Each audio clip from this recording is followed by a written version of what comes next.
Hello, you beautiful souls. You have a long day, haven't you?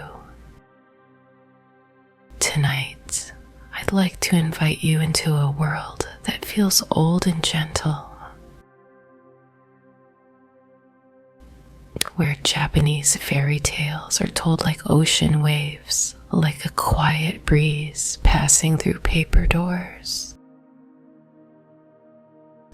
You don't have to try to analysis anything, just slow your breath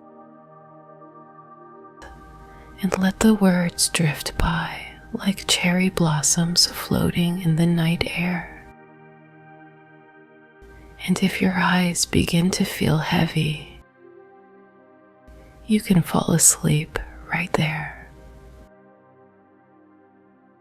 The story will keep going, softly, steadily, like a small lantern guiding you through the dark. Now let your shoulders relax. And let's begin tonight's Japanese fairy tale.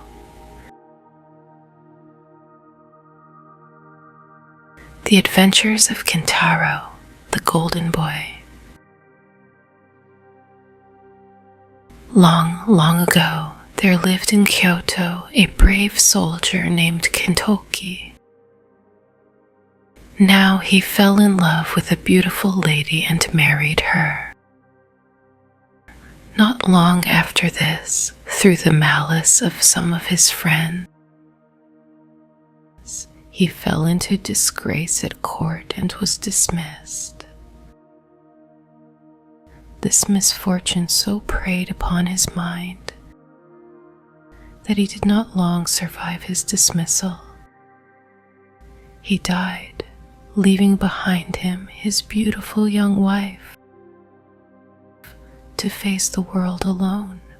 Fearing her husband's enemies, she fled to the Ashigara Mountains. As soon as her husband was dead, and there in the lonely forests where no one ever came except woodcutters, a little boy was born to her. She called him Kintaro, or the Golden Boy. Now the remarkable thing about this child was his great strength. And as he grew older, he grew stronger and stronger, so that by the time he was 8 years of age, he was able to cut down trees as quickly as the woodcutters.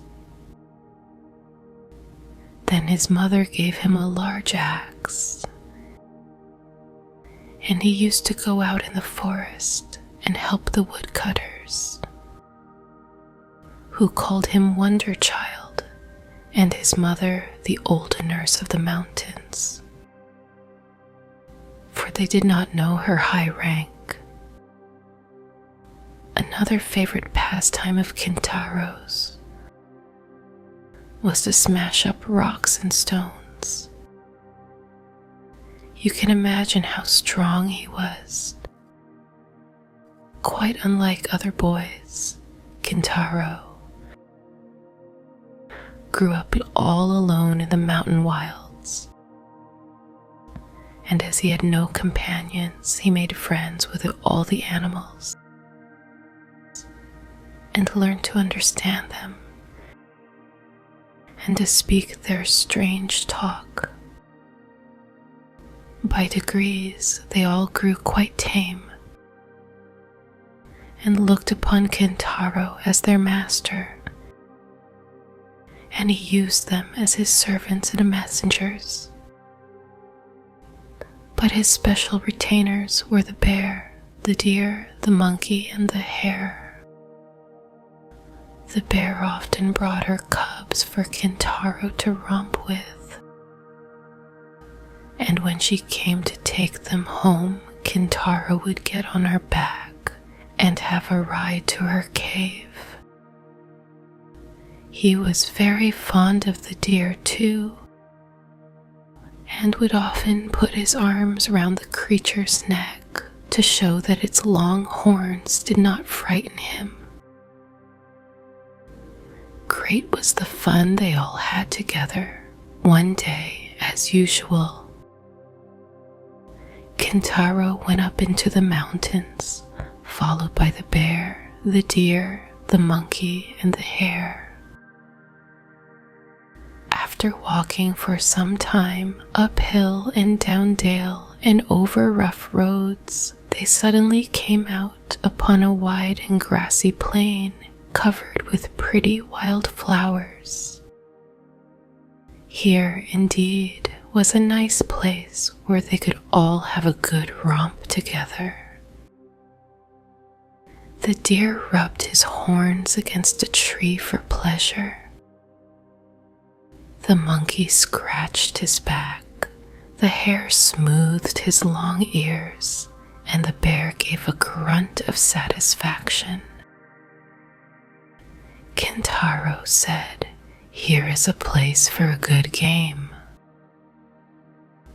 What do you all say to a wrestling match?" The bear, being the biggest and the oldest, answered for the others. "That will be great fun," said she. "I am the strongest animal, so I will make the platform for the wrestlers." And she set to work with a will to dig up the earth and to pat it into shape. "All right," said Kintaro. "I will look on while you all wrestle with each other. I shall give a prize to the one who wins in each round." "What fun!" "We shall all try to get the prize," said the bear. The deer, the monkey, and the hare set to work to help the bear raise the platform on which they were all to wrestle. When this was finished, Kintaro cried out, "Now begin! The monkey and the hare shall open the sports, and the deer shall be umpire. Now, Mr. Deer, you are to be umpire." He, answered the deer. "I will be umpire. Now, Mr. Monkey and Mr. Hare, if you are both ready, please walk out and take your places on the platform." Then the monkey and the hare both hopped out quickly and nimbly to the wrestling platform. The deer, as umpire, stood between the two and called out, "Red back, red back." This to the monkey, who has a red back in Japan. "Are you ready?" Then he turned to the hare. Long ears, are you ready?" Both of the little wrestlers faced each other while the deer raised a leaf on high as signal. When he dropped the leaf, the monkey and the hare rushed upon each other, crying, "Yoisho, yoisho." While the monkey and the hare wrestled, the deer called out encouragingly or shouted warnings to each of them. As the hare or the monkey pushed each other near the edge of the platform and were in danger of falling over. Red back, stand your ground," called out the deer. Long ears, be strong, Don't let the monkey beat you," grunted the bear. So the monkey and the hare, encouraged by their friends, tried their very hardest to beat each other. The hare at last gained on the monkey. The monkey seemed to trip up, and the hare giving him a good push, sent him flying off the platform with a bound. The poor monkey sat up rubbing his back, and his face was very long as he screamed angrily. "Oh, oh, how my back hurts! My back hurts me." Seeing the monkey in this plight on the ground, the deer, holding his leaf on high, said, "This round is finished. The hare has won."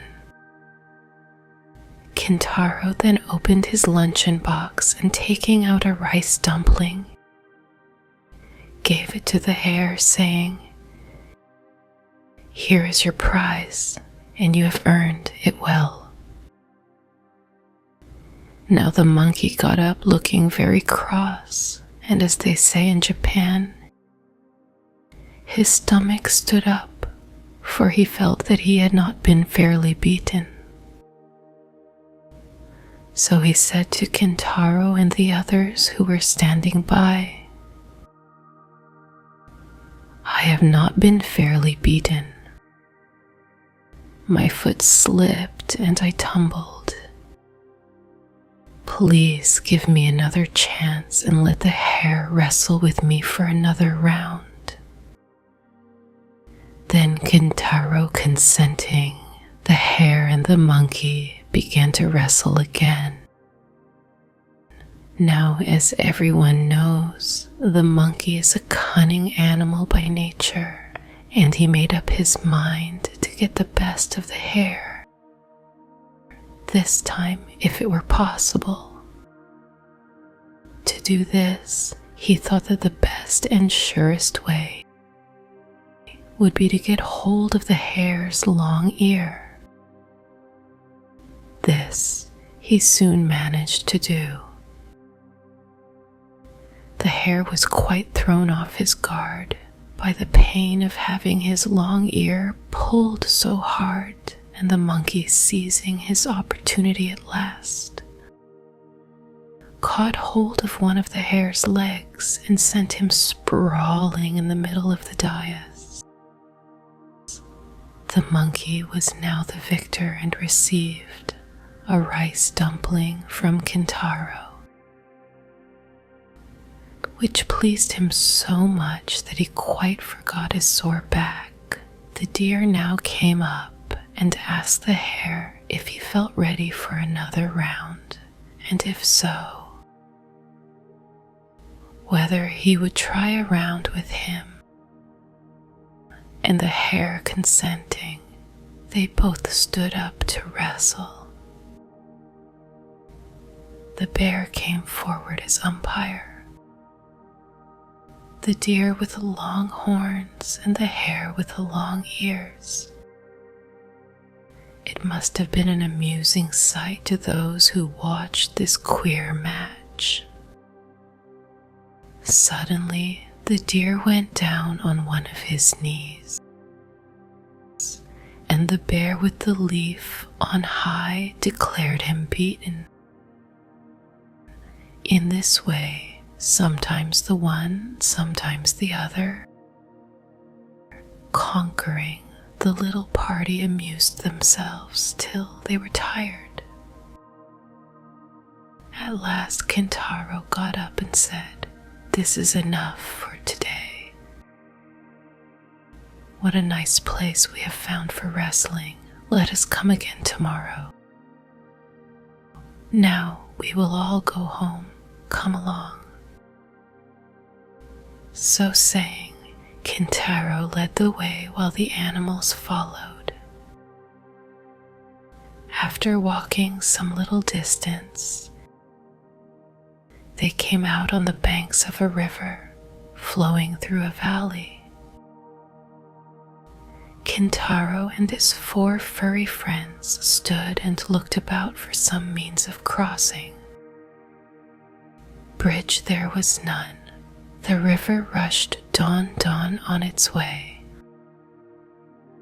All the animals looked serious,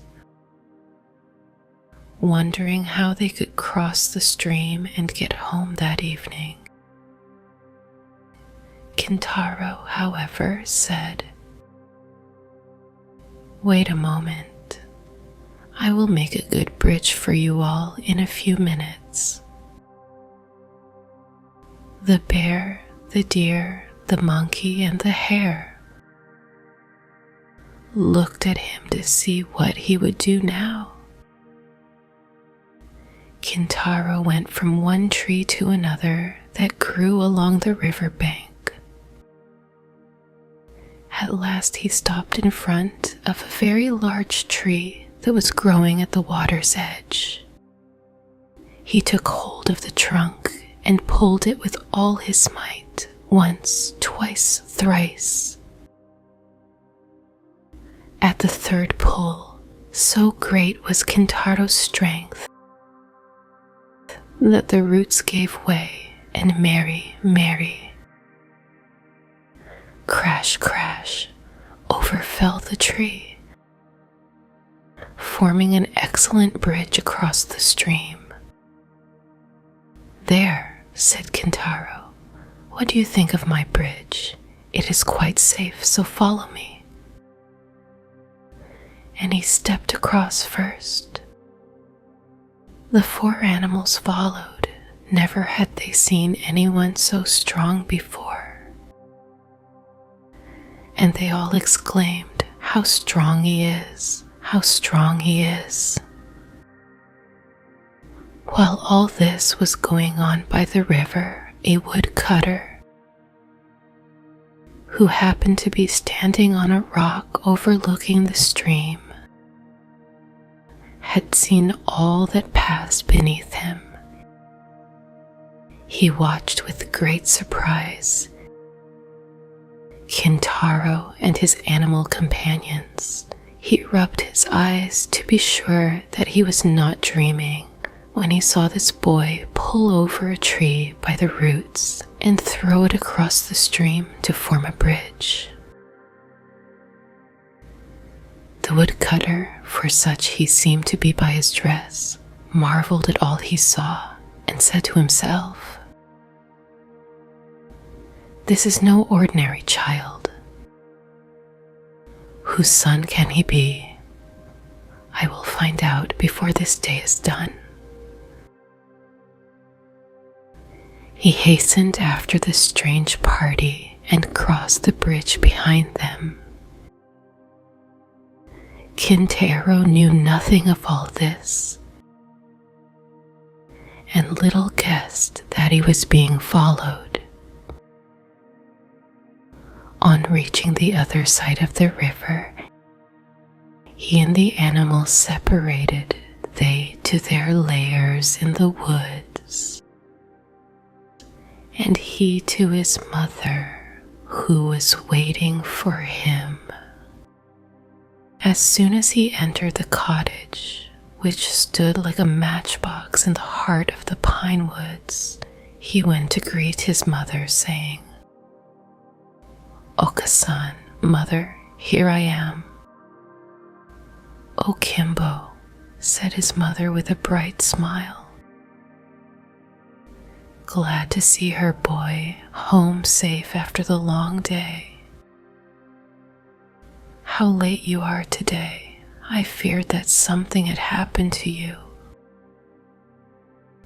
Where have you been all the time?" "I took my 4 friends, the bear, the deer, the monkey, and the hare, up into the hills, and there I made them try a wrestling match to see which was the strongest. We all enjoyed the sport and are going to the same place tomorrow to have another match. Now tell me, who is the strongest of all?" asked his mother, pretending not to know. "Oh, mother," said Kintaro, "don't you know that I am the strongest? There was no need for me to wrestle with any of them. But next to you, then, who is the strongest?" the bear comes next to me in strength," answered Kintaro. "And after the bear?" asked his mother again. "Next to the bear. It is not easy to say which is the strongest, for the deer, the monkey, and the hare all seem to be as strong as each other," said Kintaro. Suddenly, Kintaro and his mother were startled by a voice from outside. "Listen to me, little boy. Next time you go, take this old man with you to the wrestling match. He would like to join the sport too." It was the old woodcutter who had followed Kintaro from the river. He slipped off his clogs and entered the cottage. Yama-uba and her son were both taken by surprise. They looked at the intruder wonderingly and saw that he was someone they had never seen before. "Who are you?" they both exclaimed. Then the woodcutter laughed and said, "It does not matter who I am yet, but let us see who has the strongest arm. This boy or myself?" Then Kintaro, who had lived all his life in the forest, answered the old man without any ceremony, saying, "We will have a try if you wish it. But you must not be angry whoever is beaten." Then Kintaro and the woodcutter both put out their right arms and grasped each other's hands. For a long time, Kintaro and the old man wrestled together in this way, each trying to bend the other's arm. But the old man was very strong, and the strange pair were evenly matched. At last the old man desisted, declaring it a drawn game. "You are indeed a very strong child. There are few men who can boast of the strength of my right arm," said the woodcutter. "I saw you first on the banks of the river a few hours ago, when you pulled up that large tree to make a bridge across the torrent. Hardly able to believe what I saw, I followed you home. Your strength of arm, which I have just tried, proves what I saw this afternoon. When you are full grown, you will surely be the strongest man in all Japan. It is a pity that you are hidden away in these wild mountains." Then he turned to Kintaro's mother. "And you, mothers, have you no thought of taking your child to the capital and of teaching him to carry a sword as befits a samurai, a Japanese knight? You are very kind to take so much interest in my son," replied the mother, "but he is, as you see, wild and uneducated, and I fear it would be very difficult to do as you say. Because of his great strength as an infant, I hid him away in this unknown part of the country, for he hurt everyone that came near him. I have often wished that I could one day see my boy a knight wearing 2 swords, but as we have no influential friend to introduce us at the capital, I fear my hope will never come true. You need not trouble yourself about that. To tell you the truth, I am no woodcutter, I am one of the great generals of Japan. My name is Sadamitsu, and I am a vassal of the powerful Lord Minamoto no Raiko. He ordered me to go round the country and look for boys who give promise of remarkable strength, so that they may be trained as soldiers for his army. I thought that I could best do this by assuming the disguise of a woodcutter. By good fortune, I have thus unexpectedly come across your son. Now, if you really wish him to be a samurai, a knight, I will take him and present him to the Lord Raiko as a candidate for his service. What do you say to this? As the kind general gradually unfolded his plan, the mother's heart was filled with a great joy.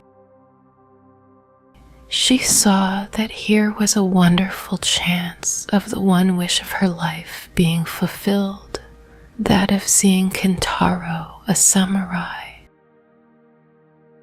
Before she died, bowing her head to the ground, she replied, "I will then entrust my son to you if you really mean what you say." Kintaro had all this time been sitting by his mother's side, listening to what they said.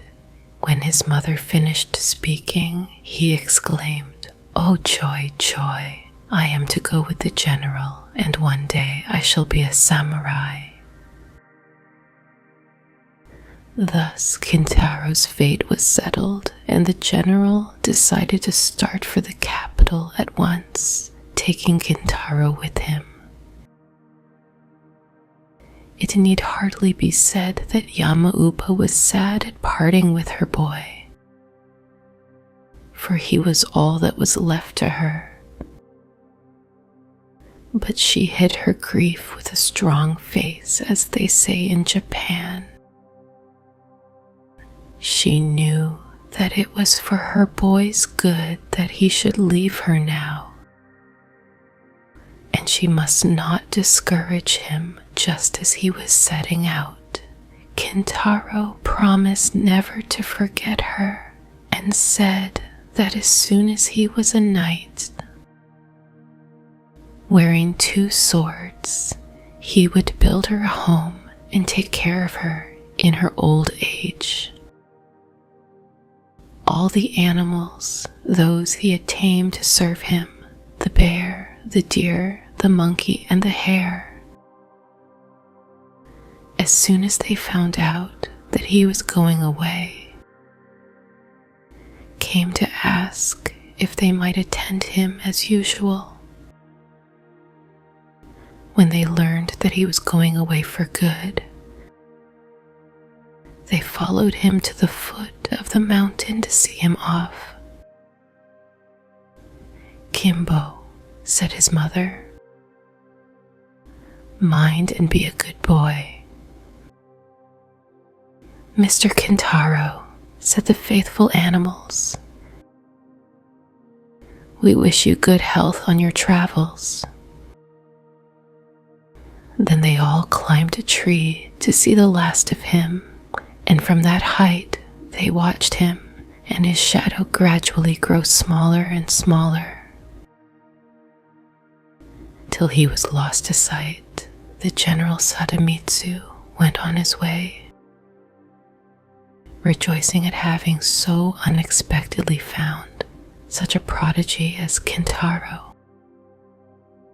Having arrived at their destination, the general took Kintaro at once to his lord, Minamoto no Raiko, and told him all about Kintaro and how he had found the child. Lord Raiko was delighted with the story, and having commanded Kintaro to be brought to him, made him one of his vassals at once. Lord Raiko's army was famous for its band called the Four Braves. These warriors were chosen by himself from amongst the bravest and strongest of his soldiers, and the small and well-picked band was distinguished throughout the whole of Japan for the dauntless courage of its men. When Kintaro grew up to be a man, his master made him the chief of the Four Braves. He was by far the strongest of them all. Soon after this event, news was brought to the city that a cannibal monster had taken up his abode not far away, and that people were stricken with fear. Lord Reiko ordered Kintaro to the rescue. He immediately started off, delighted at the prospect of trying his sword, surprising the monster in its den. He made short work of cutting off its great head, which he carried back in triumph to his master. Kintaro now rose to be the greatest hero of his country, and great was the power and honor and wealth that came to him. He now kept his promise and built a comfortable home for his old mother, who lived happily with him in the capital to the end of her days. Is not this the story of a great hero? And that is the story for tonight. If you're still awake, let the rest of the night move slowly. No more thinking, no more holding on. Take a gentle breath in and breathe out, as if you're setting down the weight of the day. Sleep well. Tonight, everything can soften, and so can you.